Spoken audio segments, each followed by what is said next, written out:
مرحبا فيكم يا عائلة الأكابر بالحلقة 39 من سلسلة كيف الشعب السوري عايش. اليوم حلقتنا مثيرة للجدل جدا. رح اشتغل بمعمل مرتديلا ليوم كامل وفرجيكم كل اسرار وخفايا صناعة المرتديلا، والمعمل اللي رايحين نصور فيه هو المعمل الوحيد اللي وافق نصور مراحل الانتاج كلها، وباقي المعامل على فكرة كلها رفضت. اول مرحله نحن بنفتح الشاحنه مثل ما لك شايف، باخذ له اياها وبقرب له اياها وهو بيسناولها منها. السلام عليكم احلى شباب. هي اول مرحله من مراحل تحضير اللحم. شغلنا المكنه، هي المكنه بدور 4000 دوره. طبعا عندنا اكثر من مصدر للتلك، بالاضافه لسحب الفاكيوم وتخليه الهواء. رح جاوبكم على كل شيء اسئله ممكن تخطر على بالكم. انا الكوتش وارم، اذا حبيتوا هاي الحلقه حطونا لايك. خلونا نبلش الحلقه، تفضلوا معنا.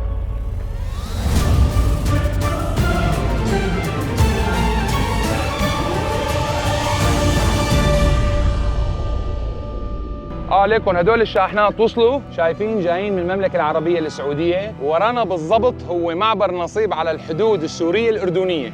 من هنيك فاتوا 3 أيام الشاحنات بيضلوا بالمعبر مثل ما انكم شايفين لينهوا هن إجراءات تحليل عينات اللحم ويتأكدوا من مطابقتها المواصفات القياسية السورية.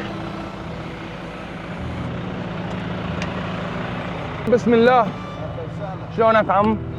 أنا موظف جديد اليوم عندكم بالمعمل. الله يخلي لي اياك يا عمو يا حبيبي. ابو شو حضرتك؟ ابو محمد. احلى ابو محمد.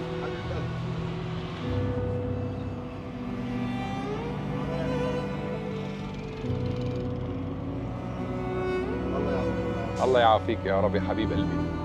وصلنا على المعمل يا عيلة الأكابر. ليكوا هذا المدخل. هذا المدخل الأسود؟ يا عيني عليك.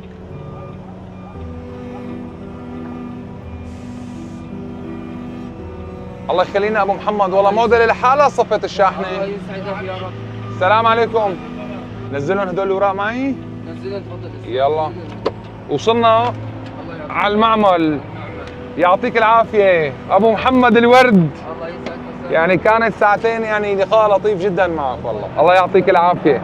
مرحبا استاذ، كيفك؟ شو اخبارك؟ انا اسمي وارف. اهلا وسهلا استاذ الله وارف. يسلمك، خلي لي اياك. صحتك، كيف كانت رحلتك؟ والله صعبه، ساعتين طريق والله. الله يعطيك العافيه. الله يعافيك الحمد لله على يا سلامتك حبيب قلبي. انا سامر امين مستودعات بشركه مرتديلا زينه. احنا هلا عندنا مرحله تنزيل لحم سعودي، مرحله دوريه، وهي هي المرحله الاولى في شركه المرتديلا. اجانا براد فيه لحم، تمام. بدنا نشوف درجه حرارته. اوكي. شوف درجه الحراره زكاتك. هدول شغلات انتم اساسيه هيك كمرحله اولى بتعملوها. نعم. تاخذوا انتم قياس حراره شو حراره البراد قديش درجه حرارته؟ اوكي. درجه الحراره ناقص 18 ناقص 18 فاصلة واحد. هي تعتبر هذا منيحه؟ نعم، لا تجميده نظامي. تمام. هلا بنفتح البرادات ونبلش عمليه التنزيل. بتحب تشارك معنا مع عمالنا مع شبابنا؟ طبعا. مرحبا كيفك؟ وارف انا حبيبي، شلونكم؟ الله يعطيكم العافيه. هدول الابطال المجهولين. انا بحب دائما يعني اول ما اشتغل اي شغله مع العمال، شو المطلوب مني لاعمل انا؟ المطلوب منك انه انت تلبس اللباس العمل النظامي. تمام.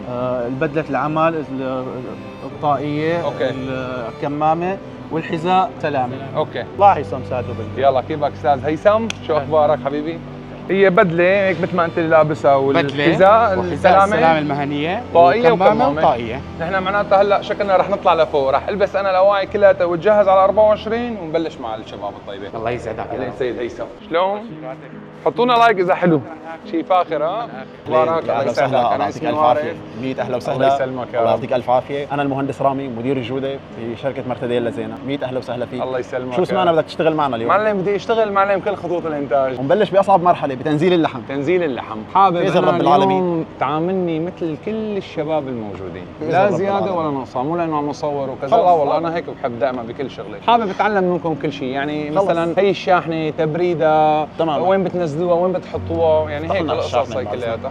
هلا بدنا نفتح الشاحنه. ايه هلا حاليا اول مرحله نحن بنفتح الشاحنه. تمام. مثل ما لك شايف اللحم بيجي على شكل بلوكات مصفوف على طبالي. تمام. بوزن معين، كل طبليه بيكون عليها الوزن الكامل، وكل بلوكه في عليها تاريخ الانتاج وتاريخ الانتهاء. ما شاء الله. لاحظ البروده؟ مو بروده، هي ثلاجه. هذا اللحم بيجهز عن طريق المعالجه والتحضير بدرجه حراره ناقص 40، بينشحن بدرجه حراره ناقص 18. تمام. طبعا ناقص 18 هي الدرجه المناسبه لعدم نمو البكتيريا. استاذ سامر قال لي من برا شاف الحراره شيك عليه 100%. هلا هو هي في عندنا نحن مرحلتين. تمام. المستودعات بشيكوا، نحن في عندنا مرحله ثانيه في شيء اسمه الداتا لوجر او أوكي. الكولد تشين. أوكي. بيكون موجود ضمن الطبالي. هلا بس يطلع معنا نحن بنسحبه وبنعمل داتا انالايسز، بنحلل البيانات اللي موجوده. اوكي تمام. بهي الدرجه من الحراره انا فيني حافظ على صلاحيته لمده سنه. ممتاز. تماما. طبعا هو لحم دجاج منزوع العظم ميكانيكيا. وكاني عم بقرا انتاج تعاونيه عسير المملكه 100%. العربيه السعوديه. اللحم سعودي. ما شاء لحم الله سعودي. ما شاء الله. بالاضافه في نقطه انا لازم نوه لك عليها، الطبالي اللي بتجي هي طبالي معالجه. اوكي لانه اليوم بمعمل الغذائي نحن بنعرف موضوع الخشب وموضوع البلاستيك هذا كله لازم يكون فود جريد. اوكي فنحن الطبالي اللي بتجي هي كلياتها طبالي معالجه مشان يكون فود جريد قابل للاستعمال وتلامس مع الغذاء. ممتاز. هلا حاليا بدنا نبلش ننزل. اوكي فقولوا بسم الله. نبلش اول شيء اول باول ننزل اللي على الباب، بعدين ننزل اللي موجودين ورا. هي البرادات بتجي مقفوله مشان ما يصير في حركه للطبالي على الطريق. فهي بتجي هيك مثل قفل مشان ما لا سمح الله تقلب الطبالي لورا. هلا حاليا صارت المسافه فاضيه، بتجي الستافه هي شغلتها هلا تسحب الطبليات. هاي بتسحب الطبالي. وهن الشباب اللي فوق بيجلسوا له اياها بحيث يفوت الطبليه بالمكان 100%. الصح. انت شوفهم مشان تتعلم منهم حاضر. وتبلش معهم اول باول. خلص تمام. الله يعطيك العافيه. الاسم الكريم والنعم سيد خالد. حبيبي يا خالد. ايوه عشت يا ابو الخل.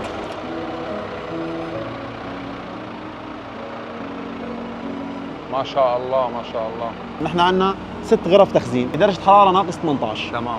فنحن فوريا بناخذها بنخزنها. بيسحب الطبليه بيعطيها للاستاذ للشب. تمام. هو شو اسمه؟ احمد. يعطيها للشب احمد. احمد بياخذها وبفوت فيها لجوا. بفوت فيها لجوا. اوكي يلا بس نزل خليه هو يسحب. يلا تمام. مثل ما لنا شايفين نحن بنشيك تاريخ الانتاج، تاريخ الانتهاء هي 25/5/2024 2024. انتاج هي البرودكشن. الاكسبيري دايت هو 24/5/25 2025 سنه كامله. سنه كامله. الله يعطيك العافيه. اي حدوده هو؟ هي حدوده، ما بصير يفوت لجوا البراد. لأنه هي مظبوط. اوكي 100%. خلص تمام. فهو خلص بيحطها على الباب. الستافه الارضيه بتكمل. ما شاء الله في معنا 3 شاحنات. بيضلوا قديش تقريبا المده الزمنيه هدول الشباب؟ هل ممكن الطبليه تقعد نص ساعه 3/4 ساعه بس تكرج الامور. 3 شواحن هدول قديش بياكلوا معنا وقت؟ ممكن ياخذوا معنا شي 2.5 ونص 3 ساعات. 3 ساعات. 3 ساعات. خلص حاضر للصبح والله. ايه بنطالع الستافه الارضيه وبصير في حركه.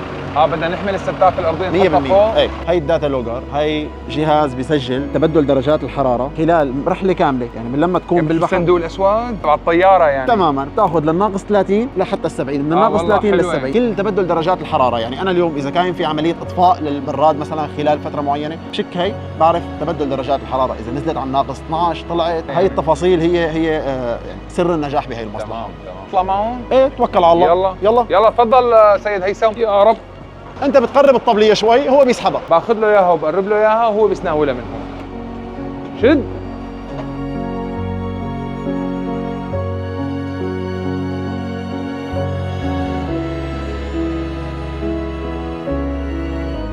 شباب هون حركوها قربوا له اياها للستافه مثل ما كنتم شايفين، صارت قريبه بالنسبه له انه هي لها مسافه معينه. هلا بياخذها بفوتها لجوا للبرادات. الله يعطيك العافيه. هلا اللي بعده مو يلا.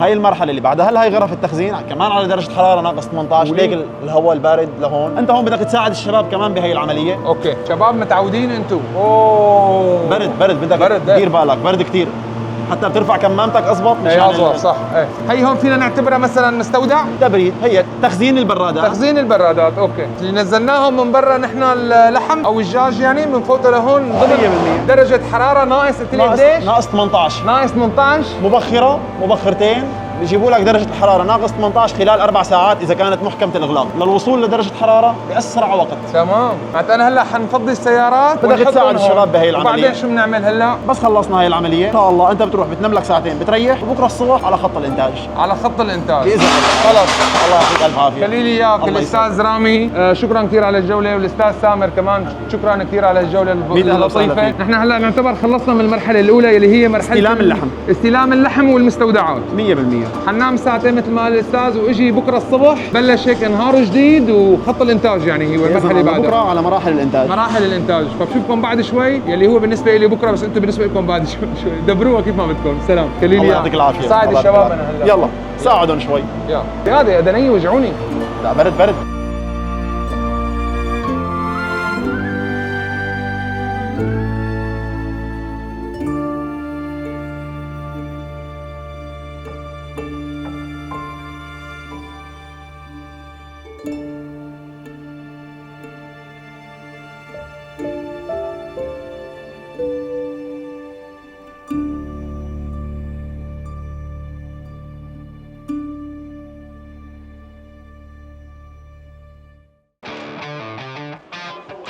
صباح الخير، صباح الخير، صباح الخير، صباح الخير. مرحبا، صباح الخير، كيفك؟ أنا اسمي وارق، دلوني اليوم اجي على الفطور الصباحي. شرف أخي. الله يسلمك. أنا محمد نصر رئيس قسم الخدمات موجود هون. أستاذ محمد نصر رئيس قسم الخدمات. والنعم يا حبيبي، الله يسلمك. استراحة أكل نحن في عنا فطور. صباح الخير، أحلى شباب. أوه ما شاء الله. سلام عليكم يا شباب، سلام عليكم، سلام عليكم، الله يسلمك. هلا هي استراحة العمال اليوم، في عنا فطور صباحي نحن يوميا، في عنا فلافل، في وجبات، في عنا فول وجبات، يا وفي سلام. عنا سندويش مشكل. تعال نجيب لك سندويشاتك ونرجع نفطر وبعدين ننزل على صالة الإنتاج. يلا يلا. اليوم شو اليوم الصندوق؟ سندويش فلافل. فلافل. والله انا دوبي وحده ها. هي انا وحده ووحده للاستاذ المصور. وين ما كان بدي اروح؟ يلا والله انتم مدعومين هون قاعدين لحالكم والله. احلى شباب. معناتها هلا يا عيله الاكابر انا رح اكل السندويش بعدين قلت لي حنروح تعرفني على الاستاذ. على صالة الإنتاج عشان أعرفك على الأستاذ علاء الحلبي. شكرا كثير يا حبيبي، شكرا شكرا. الله يسلمك. السلام عليكم احلى شباب. انا اليوم موظف جديد بشركه مرتديلا زينب. اهلا وسهلا. الله يسلمك يا رب، اهلا وسهلا. شلون الشغل كله روح؟ والله عن جد؟ طيب والله. سلم ايديك على راسي يا كبير. بارح فول؟ شكرا شكرا، سلم ايديك يا رب، شكرا كثير. من هون ننزل على المعمل مو؟ هون ننزل على المعمل. تفضل. السلام. هي مشان الرجلين ها؟ هاي عشان اجرين، تعقيم للاجرين. في عنا تعقيم للايدي. حلو. ايدي هون؟ ايديك تفضل. حطها مرة ثانية. تفضل. شكرا. مهندس علاء الحلبي مدير انتاج. مرحبا استاذ، كيفك؟ شو اخبارك؟ شكرا لك استاذ محمد حبيبي. نلبس لباس العقامه لنبلش جولتنا ونتعرف على بعض. هي الشغلات لابد منها بالمعامل. طبعا اكيد لباس العقامه بشكل كامل ها؟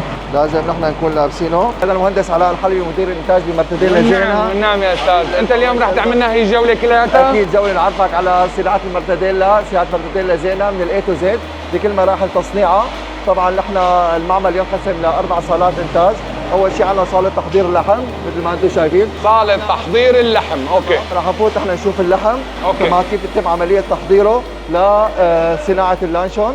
طبعا نحن هون عندنا بسوريا بنصنع نحن كمرتديلا زينب بمواصفتين، تمام. هي المواصفه القياسيه السوريه رقم 80 والمواصفه القياسيه 2719. هي اول مرحله من مراحل تحضير اللحم بصاله تحضير اللحم، هي مرحله التقطيع، تمام. هذا اللحم هو لحم الام دي ام، لحم منزول عظم ميكانيكيا اللي بيجي درجه حرارته ناقص 18. بنقطعه نحن لشرائح، اوكي. بعدين بننتقل للمرحله الثانيه هي مرحله الفرد. طبعا هذا طبعا احنا عده انواع من اللحم، هو لحم سعودي يلي جبناه اللي امبارح. جبتوه امبارح تماما. ايه فيك تكمشه، فيك تجرب معنا عمليه تقطيعه اذا بدك. يا عيني عليك اكيد. تمام. تفضل. لحظه. شغل لي المكنه حبيبي. هذا لحم تمام منزول عظم ميكانيكيا ام دي ام، من لحم دجاج حلال مستورد من المملكه العربيه السعوديه، حاصل على كافه شهادات التحليل. وهي المكنه اللي بتقطعه؟ تمام. هي المكنه اللي بتقطعه على شكل شرائح كمرحله اولى من مراحل التقطيع. المرحله الاولى من خط الانتاج. تماما. بهي المكنه هي. بهي المكنه تقعد البلوكات تتقطع بعدين ما بعرف شو بصير. تماما. بعدين هلا بننتقل للمرحله الثانيه، بس اذا بتحب تجرب نحن طبعا كيف بدنا نقطع اللحم. ليش لا؟ بعد اذنك شغلنا المكنه. تفضل صديقي. هي بتشقوها بالسكينه بالطول. ايوه تمام هيك. خلاص راحت لحالها. شو رايك؟ والله على عيني. على راسي. هي المرحله الاولى. هي فينا نعتبرها هلا المرحله الثانيه من بعد فرمون من البلوكات. تمام. للمرحله الثانيه اللي هي مرحله تنعيم. تطلع هيك مفروم مثل الفرامل اللي عند اللحم، لحم مفروم بشكل طبيعي، اوكي. يا عيني. معناتها شرايح بالاول بعدين مرحله تنعيم. هي كل ما بدك شوي بترجع بتعمل نفس ترفع الحركه. شوي مراحل. تمام. يعطيكم العافيه شباب، احلى شباب بالعالم. الله يعطيك يرضى العافيه. عليكم. سلمهم. هلا رح فرجيك انا كيف بتتم عمليه تحضير اللحم هون. عندنا قلت لك اكثر من مصدر للحم. هي البلوكات اللحم كلياتها مفتحه هون برد هون. تمام برد. هون البرادات اللي احنا صفينا فيها اللحم اللي جبته حضرتك، يا سلام. اوكي، هي الكراتين نحن قبل ما نبلش عمليه التصنيع بنروح بنشلحها، بنشيل منها اللحم، البلوكات اللي هو درجه حرارته ناقص 18. ناقص 18. طبعا لحم دجاج، بيطلعوا الكميه اللي بدهم اياها من المستودع، بيشقوها بيحطوها على الفرامه. للمرحله الثالثه هي العربايه. العربايه بس لما تخلص لحد ما تمتلى بس تمتلى ناخذها لمرحله الوزن اللي هي بنحطها على المي وبنحضر لمكونات صناعه اللانشون او مكونات المرتديلا اللي لازم تكون موجوده معها حسب الصرف اللي عم يصير حسب مرتديلا زينه. هدول شو هدول الاغطيه هلا اللي حاطينها؟ هدول عباره عن اغطيه اللي بتغطي العربات نتيجه تحدث عندنا عمليه تلوث فيزيائي. تلوث فيزيائي. لا سمح الله وقع شيء شعره كذا او اي شيء ممكن لا سمح الله. فنحن الاغطيه لازم تكون العربيات كلها مصنوعه من الكروم الغذائي 316، ممنوع تكون مكشوفه، لازم تكون كلها مغطاه. يجي اللحم وينضاف له الماء لازم يكون كلياته مغطى. يلي جوا ساويناه بعد الفرامه بنحط له مي؟ بنحط له مي طبعا، مي RO معقمه باليو في، تمام، خالي من الشوائب، خالي من اي شوارد موجوده. هون بتصير اليه خلط المكونات اللحم. طبعا هي مكونات هون اللحم رح ينخلط معنا مع النشا، مع البروتين، نشا، بروتين وبهارات وملح تمام، الطعام، واضافه الى مضاد زيت الفلفل، خلاصه زيت الفلفل اللي هي مانع تزنق. تمام، هون بتم عليه، هون تشكل عندنا المستحلب. طبعا هذا بدور هي المكنه بدور 4600 دوره تحت سحب فاكيوم. طلع عندي هذا المستحلب انا اللي هو الخاص بخلطه زينه. اوكي، وين عم تروح هي المرتديلا؟ عم تروح على عربايه. هي المرتديلا هلا بتروح تتغطى وبتروح على مرحله التعبئه. هدول البهارات وين بتجيبوهم؟ طبعا نحن بنستوردها من شركه لاي من المانيا. المانيه 90% موادها هي مستورده. طبعا حتى النشا نحن بنجيبه من جمهوريه مصر العربيه. النشا والبروتين بيجي من الهند. ما عاد عرفت شو اللي سوري بالموضوع. ننتقل للمرحله الثانيه اللي هي قسم التعبئه. قسم التعبئه مقسوم عندنا لقسمين. قسم التعبئه مقسوم لقسمين. اول شيء قسم معالجه العبوات، اذا بنطلع هو قسم فول اوتوماتيك. شباب هون بيحطوا العبوات على صحن الدوار، بيجي عندي انا هون مغناطيس عم يسحبهم لتتم عمليه غسيل العبوات. هون في عندي انا مغناطيس، تمام، حلو. تتغسل العبوات عن طريق مضخه بشكل كامل لتطلع العبوات عندي انا نظيفه وخاليه من اي شوائب ممكن تكون فيها جاي من المصدر. وهي كمان شغل وين؟ هاي شغل الاردن. طبعا عندنا اكثر من مصدر للتلك، ممكن في عندنا بسوريا وفي عندنا بالاردن وفي عندنا بلبنان. تمام. هلا هي العمليه شو قلت لي هي تعقيمها؟ هي معالجه العبوات. معالجه هن بيجوا معالجين. ايه تماما، بس هن مصفوفين هيك على طبالي بيكونوا. تمام. بيجوا الشباب بس بيحطوهم بالمغناطيس. تمام، والمغناطيس بيسحبهم على سير التعبئه وبيروحوا بشكل فول اوتوماتيك. فول اوتوماتيك لوين بالضبط؟ تمام، على مرحله التعبئه. حلو، اللي حنروح عليها هلا. إيه، نحن عندنا 4 خطوط انتاج بزينه، خط انتاج 380، خط انتاج 200 جرام مثل ما شايف حضرتك. هذا خط ثاني؟ ايه خط ثاني طبعا. بس هي كانه غير قياس. ايه هي 200 جرام. هي 300 هي 200 هي جرام. 200. طبعا هسه عندنا خطين انتاج، تمام، اللي خط 850 جرام. بدي اقول لك الطويله 850 جرام، خط 1820 جرام. ممتاز. طبعا شايف السير عم يسحبها لمرحله التعبئه. يلا. هون في عندنا نحن نشوف العبوات هون عم تتغسل. عم تتغسل هون. ايه عن طريق بخاخات. هي البخاخات بقلبها مي معقمه ولا طبعا شلون؟ اكيد مي معقمه وبتتبدل حسب النظام عندنا والاجراء كل ربع ساعه. الله يعطيكم العافيه. يعطيكم العافيه يا شباب. ننتقل للمرحله الثانيه. ان شاء الله المعمل كبير. ايه الحمد لله. طبعا نحن هي العربايات اللي شفناها، تمام، تتصدى هون بالحقانات. هي بنسميها الفيلينج ماشين او مرحله التعبئه. السير العبوات عم ياخذ بشكل اوتوماتيك والحقانه عم تحول هون المستحلب بقلب العبوه، بعدين عم تتسكر بطريقه القفل المزدوج اللي هي من افضل الطرق لحفظ المنتج طويل الامد لمده 2 سنين. فنحن بنشوف هلا المستحلب بتعبى بقلب العبوه بشكل اوتوماتيكي. فينا نلف لهنيك مشان نصور لهم شلون. يلا. هي الفيلينج ماشين. طبعا المستحلب اللي شفناه هنيك نحن طلع نكت بقلب الفيلينج. هي الفيلينج عم تبدا عمليه تعبئته وزن 380 جرام. يا عيني. اوتوماتيك بدون ما تمسه، ما سحب فاكيوم عمليه تخليه من الهواء بشكل كامل، بالاضافه لسحب الفاكيوم وتخليه الهواء الموجود بالفراغ الراسي. اول مره بعرف انه هو هيك المرتديلا هيك. من هذا المستحلب بيتقفل هذا الغطاء، بتطلع بعد عمليه القفل عباره عن علبه مقفله عليها تاريخ الانتاج وتاريخ الصلاحيه والباتش نمبر تبع عمليه الانتاج. بننتقل للمرحله هون بتتغسل العبوات. هي ليه تغسيل هي؟ ايه بس عمليه تسكير فقط لا غير. هون عمليه غسيل العبوات، اذا في عليها اي رتوش من اللحم تطلع العبوه نظيفه خاليه بشكل كامل. طبعا هون بتنتقل للصحن الدوار. هيك بتفرجوا هون شلون عم تنغسل. وهذا الصحن الدوار شو هذا؟ هي مشان يعبوا هون. تماما، هون الشباب يعبوهم بالسلال الخاصه بعمليه الاوتوكلاف، لانه في مرحله ثانيه هلا هي المستحلب بده ينطبخ، بده يفوت على عمليه تعقيم. عملية تعقيم وطبخ. تماما، طبخ وتعقيم. هي مثل ما كنتم شايفين هي لسه ما انطبخت، هي هلا بدها تفوت على الفرن. على الاوتوكلاف. شو هذا الاوتوكلاف؟ هو هلا طريقه التعقيم هلا نشرح عنها بعد شوي. تمام.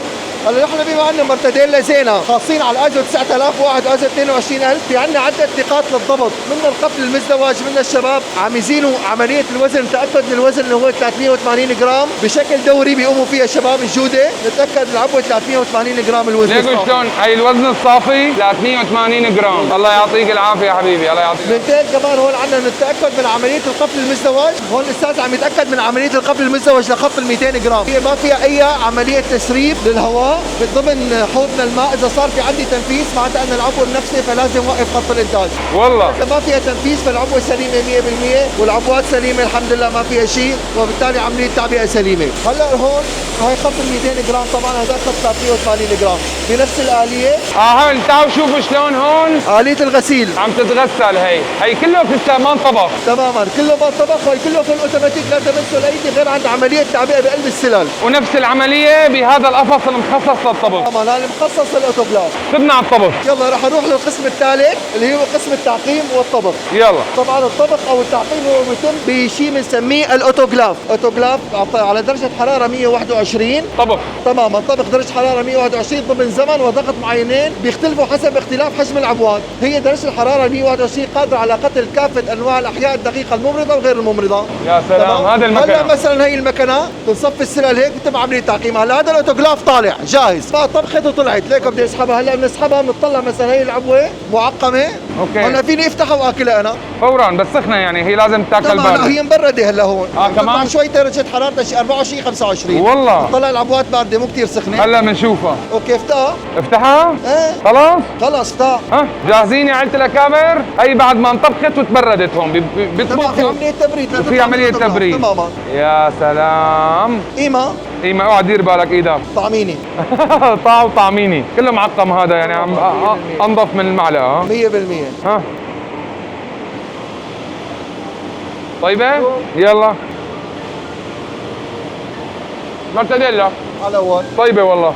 تماما. سلم ايديك. هلا نحن بنسحب هي الاوتوكلافات، بنشتري اكثر من اوتوكلاف، بدنا بيسحب اوتوكلاف وبدخل اوتوكلاف ثاني. هلا هذا كله بده طبخ هلا؟ طبعا هذا كله محضر للطبخ. هون في عندنا بنسميها منتج غير معقم. هذا غير معقم. هذا غير معقم. شو بتوصل بغير معقم يعني؟ يعني استاذه تعبى مستحلب ولكن لم يدخل على الاوتوكلاف. نحن هون في عندنا آلية للتأكد إذا المنتج معقم أو غير معقم. إذا بنطلع نحن هون صديقي بنلاقي إنه الحبر لونه أسود. هذا الحبر لونه أسود. تمام. معناتها غير معقم، يعني غير مطبوخ. تماما، بس ينطبخ الحبر لحاله بيتحول لحبر متبدل لونه أحمر. هذا صار لونه أحمر. فنحن بنتأكد إنه من عملية التعقيم تمت بشكل كامل. شايفين كان أسود لما ينطبخ صار لونه أحمر. عندنا بالاوتوكلاف كل برنامج، كل قياس له برنامج معين. أوكي. بيختلف باختلاف حجم العبوه عن درجة الحرارة والمنتج. تمام، بيختلف باختلاف درجه الحراره والضغط والزمن. نحن رح نروح هلا للمرحله الرابعه، تمام، اللي هي مستودعات المنتج النهائي ومستودعات المواد الاوليه. جاهز. اوكي يلا جاهز. تماما. تفضل. نحن هيك خلصنا خط الانتاج بشكل كامل. ممتاز. هلا حبيبنا. طبعا هون في عامل امان حساسات. يا سلام. اوكي. هذا مستودع المواد الجاهزه. طبعا مثل ما حكينا احنا في عندنا اكثر من براند بنشتغل عليه. نرجع احنا هلا لعند الاستاذ سامر اللي كان امبارح عم يستلم اللحم اللي شفته حضرتك. لكن صديقي هذا. هي الاساتذه هون. مرحبا كيفكم؟ الله يعطيكم يعطيكم العافيه. هدول هلا جاهزين؟ كله جاهز للتحميل. هي هون عندنا اكثر من منتجات، هي منتجات الزينه بشكل كامل. عندنا هون نحن الزينه حبش. اوكي. انا فكرت بس دجاج. لا، عندنا زينه حبش مدخن. ما شاء الله عليكم. اليوم كان خط الانتاج بس شو هو كان دجاج؟ 100% كان دجاج. تمام. زينه زيتون، هون زينه فليفله حلوه، زينه فلفل اسود، تمام، زينه مختلط، زينه فلفل ابيض وزينه فلفل اسود. والله. اوكي، اكثر من صنف عنا. بنحط بمرحله التحضير المستحلب. المستحلب بتضيفوا له عليه وبيتم خلطه بالمعجنه او شيء؟ 100%. تمام. هون طبعا هي زينه 1820. هي ما بعرفها. هي العائله اللي اتفقنا عليها. هي ما شاء الله يعني يمكن هدول هدول مطاعم ومحلات معجنات والقصص هي كلها. تمام. تشتغل عليها. كله جاهز، كله هذا منتج صار في عليه ريليز افراج من قبل قسم الجوده. بنطلع هون بطاقه منتج جاهز. بطاقه منتج جاهز. تاريخ الانتاج 28/3، تاريخ الانتهاء لمده سنتين 27/3/26. عندي 120 صندوق على الطبليه. الورديه اللي اشتغلتها المسائيه ريليز الجوده انه هي افرج عنا خالصين، انه قسم الجوده ما عليها اي ابدا مشكله. هلا فيك تاخذني انت على المواد الاوليه اللي هي بتهمني وبتهم 5 مليون متابع عيله الاكابر. تكرم عيونك. شكرا كثير لك استاذ سامر حبيبي. يعطيك العافيه عن استاذ. جد شكرا كثير على الجوله الحلوه. هي اول مستودعات المواد الاوليه، اتفقنا هي مستودعات التنك تماما، تنك والاغطيه، معناتها الاغطيه أنا المعدنيه هلا بحط لكم هيك مستودعات التنك 100%. هدول من الاردن. اردن ولبنان حسب المصدر، في من سوريا. حلو ما شاء الله، انا ما توقعت هذا الحجم الضخم ما شاء الله. لا الحمد لله فضل من الله. قال لي معلومه انا بدي احكيها، انتم لا تحكوا انا بدي احكيها. ورا كل علبه من المرتديلا الثانيه اللي بتشوفوها غير زينه مكتوب انه هي صناعه معمل شركه طيبه للصناعات، شركه طيبه. هن اساسا شركه طيبه للصناعات الغذائيه، اصحاب العلامه التجاريه زينه، البراند زينه، الاساسي زينه، الاساس تمام. زينه. فانت شفتوا ماركه ثانيه افتحوا لورا لقيتوا طيبه معناتها هي شغلهم هون، معناتها يعني ثقه. هي مستودعات المواد الجافه اللي حكينا معها اللي بتدخل بشكل مباشر بالعمليه الانتاجيه. أوكي. تمام. بنطلع هذا مثلا نشا الدرع انه هون ملح الطعام، طبعا هدول المصادر كلها مصادر مستورده. طبعا كل طبليه بيكون في عليها هي بطاقه تعريف، بلد المنشا من وين واصل. هي الاردن، واصل بتاريخ الانتاج، تاريخ التوريد. نشا الدرع كمان من الاردن. لهون لا هذا من مصر. من مصر. تعالوا شوفوا. تمام. مصر، الاردن. كمان اي ماده بتفوت، ماده جافه لعنا والله. بتصير فيها على عمليات تحليل بالمخبر، بيتاخذ منها عينات من فحص فيزيوكيميائي، بتنفحص عنا رطوبتها، بتنفحص فيها شواف، فيها اجرام. طبعا هون عندنا البهارات اللي جاي من قلت لك من المانيا. بنطلع هون مثلا هذا خلاصه زيت الفلفل اللي اكثر ماشي من السعر عنه. بدي اسالك في زيت ولا ما في زيت؟ هي خلاصه زيت الفلفل تمام، هي يعد مضاد تزنخ. هيك المانيا، بلد المنشا المانيا، محسن. هذا مثلا زيت الفلفل بنحط بكميات كبيره؟ لا بكميه كثير قليله. يعني الطبخه اللي تحت كلياتها مثلا قديش 100 جرام كلها لانه هو عباره عن اصنص طبيعي 100%. خلصنا هي الصناعه. طبعا هي الصناعه، صناعه اللانشون او صناعه المرديلا هي صناعه واحده بكل دول العالم. تمام. يعني باي معمل موجود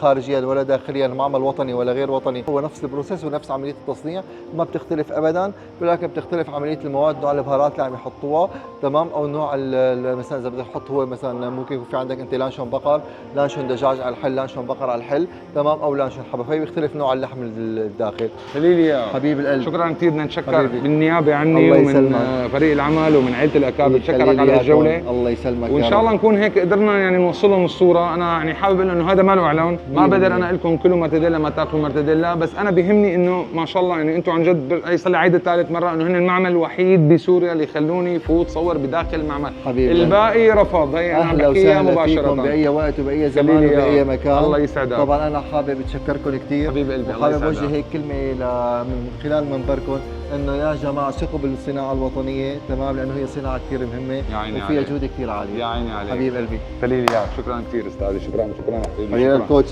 حبيبي الله يسعدك. شفناك بخير والله انبسطت فيك حبيبي. عن جد شكرا كثير. شرفت.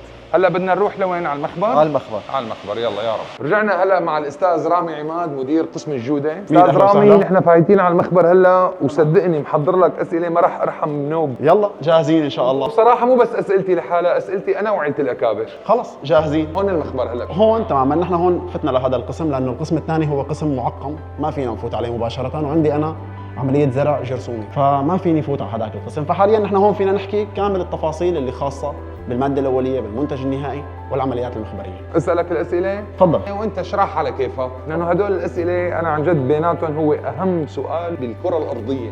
الله اكبر. عن جد الله اكبر. اسمع تفضل. اول سؤال، ليش الدجاج ما عم تشتروه من هون، عم تشتروه من المملكه العربيه السعوديه؟ هي اول سؤال. تمام. ثاني سؤال هو اللي قلت لك هذا الاهم بالكره الارضيه، انه هل يا ترى الدجاجه تنفرم؟ لانه نحن هلا جبنا لها هون لحم بلوك، انا كنت حابب صور شلون صار الدجاج بلوك. اوكي. فهمت علي شلون؟ فهل الدجاجه هي عم تنفرم مع امعائها مع احشائها مع الراس مع العظم مع كل شيء مثل ما بنشوف نحن بصراحه على فيديوهات؟ شيء مقرب جدا أكيد يعني. لا. نبلش بالسؤال الاول، انه ليش الدجاج ما عم تشتروه من هون عم تشتروه من المملكه العربيه السعوديه؟ موضوع مصدر الدجاج، اليوم نحن بيختلف عنا مصدر الدجاج حسب القيمه اللي بدنا ناخذها من الدجاج. الدجاج السعودي البروتين والدسم اللي موجودين فيه هو نسب ثابته على مدى التوريدات اللي عم توصل لعنا. أوكي. طبعا ليش هذا الموضوع؟ لانه هو عنده مرعى خاصه، بينما الدجاج المحلي عم يختلف في نسب البروتين وعم تتفاوت، احيانا مرتفع احيانا منخفض. هذا الموضوع عم يعمل لي بعض التفاصيل بالخلطه، بضطر احيانا زيد نقص، فانا بحاجه لشيء ثابت. تمام. فبالتالي انا لجأت للمنتج السعودي لانه هو منتج يتميز بثبات نسبه البروتين، نسبه الدسم، وهذا الموضوع حقق لي كثير اريحيه وفائده بالمنتج النهائي. وهل هو ارخص ولا اغلى؟ بالاضافه لموضوع التكلفه، كمان موضوع التكلفه يعني انا استورد من السعوديه صار تكلفته ارخص من اني اشتري منهم؟ ارخص من المنتج المحلي. والله تمام. انا واحد من الاشخاص يلي هو والدتي يعني امي الله يخلي لك اياها. بتقول لي ماما لا تاكل مرتديلا لانه بيفرموها كلها مع بعض. طيب استاذي، اليوم المرتديلا البلوكات اللحم اللي انت عم تشوفها هي عباره عن بلوكات MDM. MDM هو لحم مفصول العظم ميكانيكيا. اوكي. عباره عن مكنه، فينا نعمل سيرش على الانترنت. MDM شو هي؟ بيطلع عندك هو عباره عن جهاز بيعمل على فصل اللحم عن العظم بشكل آلي وميكانيكي. هل بيبان معك هذا بالتحاليل لما انت بتعمل انا في عندي مو بس بيبان عندي هون، بالاضافه للتحاليل اللي بتتم على الحدود، التحاليل اللي بتجيني من الحدود اللي هي بالصحه، بالاضافه للمخبر المركزي. هاي المواصفات بيطابقوها مع مواصفه قياسيه سوريه. إذا ما كانت مطابقة فبتبين معهم. اليوم في عندنا المواصفة القياسية السورية رقم 3468 تطلب أنه ما يكون في نهائياً أجزاء عظمية، فلو في حال كان في هيك شيء فهي بتنرفض على الحدود، ما بتوصل لعندي لهون. في حال وصلت لعندي لهون أنا في عندي اختبارات ثانية ضمن المخبر، بعمل اختبار، بعرف نسبة البروتين، بعرف نسبة الدسم، بعرف إذا كان في عندي أجزاء عظمية. كامل هي الاختبارات على المادة الأولية بتتم وبتتوثق. طيب في معامل بتفرمه كله ولا لا؟ هذا حكي كله هذا الحكي يعني ما في ولا معمل انه بيعمل هيك؟ ما بصير، ما بتزبط. لا. اليوم هذا MDM هو اجزاء من الدجاجه مفصوله محطوطه بهي المكنه بتفصل العظم عن اللحم. المنتج النهائي بيتخضر على درجه حراره 55 لمده 5 ايام. ليش 5 ايام؟ 5 ايام على درجه حراره 55 هي اختصار للسنتين، يعني كامل التغيرات اللي بتصير على المنتج خلال سنتين هي بتصير عليه بهال5 ايام. فانا بطالعه من التحضير بعد 5 ايام وبعمل له عمليه زرع على اوساط بيئيه جرثوميه خاصه لنمو هي الجراثيم. ففي حال كان في جراثيم بتنمو، في حال ما كان في جراثيم فهي ما راح تنمو. في حال كان في عندي مشاكل بعمل عمليه حجر ورفض للدفعه. رفض الدفعه كلها، لانه نحن اليوم طبعا انه هذا الموضوع الجرثومي خط احمر، لانه عم نحكي اليوم بتسمم شعب كامل يعني 100% هذا خط احمر. اليوم انا عندي المخبر هو صمام الامان لاي ماده داخله ولاي ماده خارجه. الشغل هذا كله هل هو موثق بشهادات دوليه عالميه يعني؟ انا راح اورجيك الشهادات اللي نحن حاصلين عليها. نحن حاصلين على شهاده 9001، حاصلين على شهاده 22000، بالاضافه حاصلين على شهاده الحلال للمنشاه وللمنتج. تمام. هي سياسه الحلال. سياسه الحلال خاصه بشهاده الحلال. ما شاء الله كل هدول شهادات؟ كلهم شهادات. طبعا نحن من التوف النمسا. تمام. والله. وهي 9001.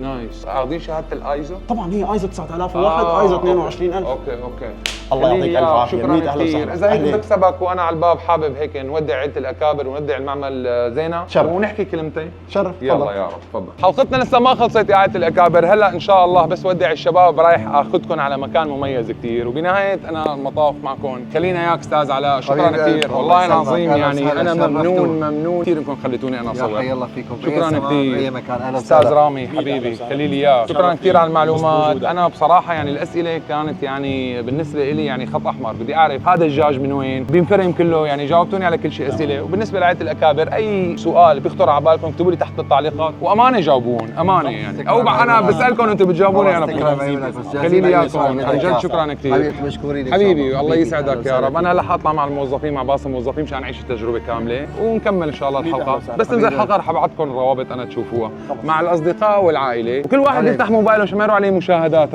وانتم حطوا لنا لايك اذا انتم حابين الحلقه لهلا. خلينا اياكم. شكرا. زينه زين كثير عن جد. شكرا كثير. انتم ما شاء الله مو بس زينه، كل معامل ما بدنا نحكي الاسماء الماركات اللي بتشتغلوا لها يعني ما شاء الله عليكم ما شاء الله. الله يعطيك الف عافيه. خلينا اياكم. شكرا كثير. شفناك بخير حبيباتي حبيبي. هلا. وهذا مو وداع يعني، انا ارقامي ان شاء الله معكم، انت بدكم اذا تتواصلوا ما حبيت تشتغل عنا تفضل. ان شاء الله. اهلا وسهلا حبيبي اهلين. يا هلا فيك. يلا السلام عليكم. يعطيك العافيه. شلونك استاذ؟ ما تعرفت عليك انا. ابو سرور مشهور هون. ابو سرور المشهور هون. بستو من شواربه بستو. على راسي. احلى زلمه احلى زلمه. يلا السلام عليكم. الله معك. السلام عليكم. صباح الخير يا عائلة الأكابر. نحن باليوم الثالث وإجينا مع المعلم أبو عمر شخصية فلفول هذا شخصية كرتونية، فنحن جايين اليوم مشوار كثير حلو على مؤسسة الشباب الخيرية بدمار. تعالوا نشوف الأولاد ونعمل لهم هيك أجواء حلوة بمعيتك أبو عمر. يلا تفضل. شايف أبو عمر؟ صباح الخير كيفكم؟ في عندهم هون صالة تحت مجمعين الأطفال. تفضل معلم أبو عمر. روح عطية.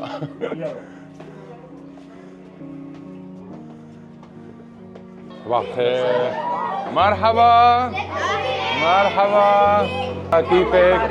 الله يسلمك يا رب، الله يخليك يا حبيبة قلبي، الله يسلمك. اليوم هيك حابين نعمل لهم زيارة، نوزع لهم ألعاب، ناكل سوا، نتسلى. مرحبا، كيفك أستاذ باسل فارس مدير قسم الأيتام؟ عندنا تقريبا 1100 طفل يتيم. اليوم عاملين دورة رسم ضمن النادي الصيفي ل 40 طفل يتيم، ونشاط بفضل جهودكم وجهود شركة زينة. حبيب قلبي، الله يسعدكم، الله يخلينا لكم. نقدم لهم الخدمات الطبية من خلال مراكزنا الطبية، نقدم لهم خدمات تعليمية. في عندنا هلا عاملين نادي صيفي هو رياضة، تايكوندو، كرة قدم، ملاكمة، وبالإضافة في عندنا رسم. بعد هون وين بدك تاخذنا؟ قلت لي بدك تاخذنا كمان مشوار ثاني. اي مركز ذوي الاحتياجات خاصة. وانا بس حابب نون شغلي، اي حدا حابب يتبرع ممكن يتواصل معكم فورا عن طريق المؤسسة. انا حاترك رقمك ولا رقم المؤسسة؟ رقم المؤسسة اللي حابب مثلا يتبرع بمبالغ مادية، او اذا حدا حابب ياخذ اطفال معه مشوار بيروحوا هن واهلهم، صح؟ تمام. خلينا يا استاذ باسل. تعال هي خلي اصغر واحد، يلا شوطه حبيبي شوطه يلا. اوه ما شاء الله برافو، مرحبا يا حلو. هلا كل واحد بيطلع له معنا لعبه.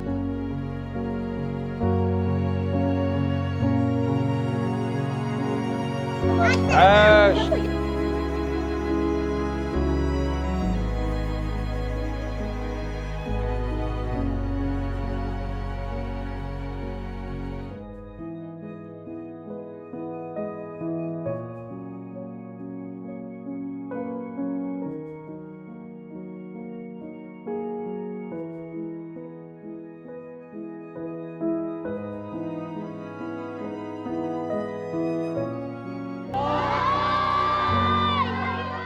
طبعا مؤسسة الشباب الخيرية مو بس عندهم دار للأيتام، عندهم مركز رعاية لذوي الاحتياجات الخاصة، ومعنا المدام نحن رأفت هي مديرة المركز. حضرتك تماما. فيك تشرحي لنا عن المركز هيك بس نطلع عند الأبطال نشوفهم؟ هلا مركز الاحتياجات الخاصة هو بيقوم بتأهيل وتعليم ذوي الاحتياجات الخاصة وتقديم الخدمات العامة والخاصة الطبية والتأهيلية. طبعا هلا رح نطلع نحن ونشوفهم لفوق ونشوفهم.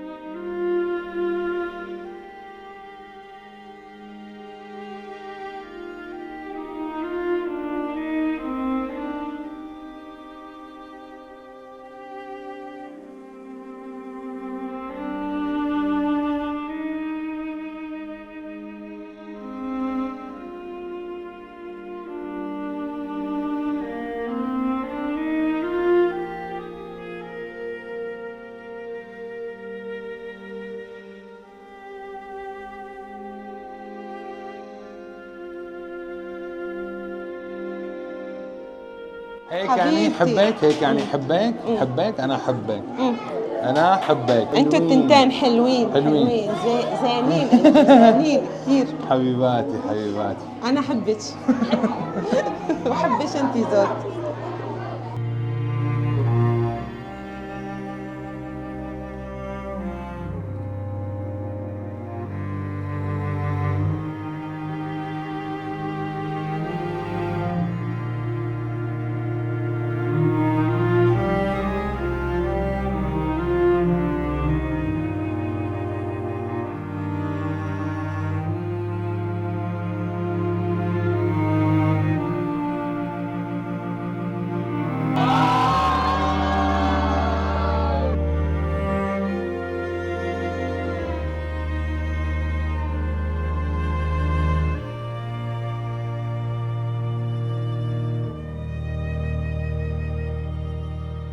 هيك عادة الأكابر نكون نحن وصلنا لنهاية حلقتنا. بدي أتشكر أبو عمر يلي رافقني بهذا المشوار الخيري، بدي أتشكرك عن جد كثير، والأولاد كثير حبوك، يعني بصراحة شفت النظرة بعيونهم كيف عم يعانقوك. إن شاء الله هيك بالمستقبل حصور معك حلقة. بالعكس أنا بدي أشكركم لأنكم أخذتوني معكم، والله يجزيكم الخير. كانت حلقة كتير حلوة خليل اياك على عيني، ووعد اني حصور معك حلقة هيك نلبس هذا اللباس ونسرد بالشوارع إن شاء الله. وبدي اتشكر معمل زينة كثير كمان لانه رافقونا بهذا العمل الخيري. انا رح اترك ارقامهم بصندوق الوصف، اللي حابب يتوظف عندهم رواتبهم ممتازة وعايشين من وراء المعمل اكثر من 300 عيلة. فشكرا كثير على استقبالكم الي، وانتم المعمل الوحيد اللي خليتوني انا فوت صور فيه، اي ما راح انسى لكم اياها ابدا. واخيرا وليس اخرا بحب اتشكر انا مؤسسة الشباب الخيرية، يعني ما شاء الله عليهم، سمعتهم طيبة كثير، انا حبيت ضوي عليهم عليهم لانه هن مؤسسه منتشره بكل سوريا وبيعتنوا بايتام وذوي الاحتياجات الخاصه. اي حدا معه بطاقه يتيم بتكفلوه بشكل مجاني. رح اترك لكم انا ارقامهم بصندوق الوصف، كمان بحاجه دعمنا يا عائله الاكابر. رجاء اي حدا مقتدر ماليا يتواصل معهم على ارقامهم ويدعمهم ماديا. كان معكم الكوتش وارف وابو عمر والاستاذ عمر كمان ما وراء الكواليس. سلام. اهلين يا ابو عمر. خليني عن جد شكرا اليوم. شكرا يا حبيبي. شكرا عن جد. عن جد كتر خيرك. ولو على عيني. انت هون قرنتك مو؟ ان شاء الله حبيبي بدك شيء؟ دعاء بدك شيء يلا لازم حبيبي سلامة قلبك. باي حبيبي باي باي.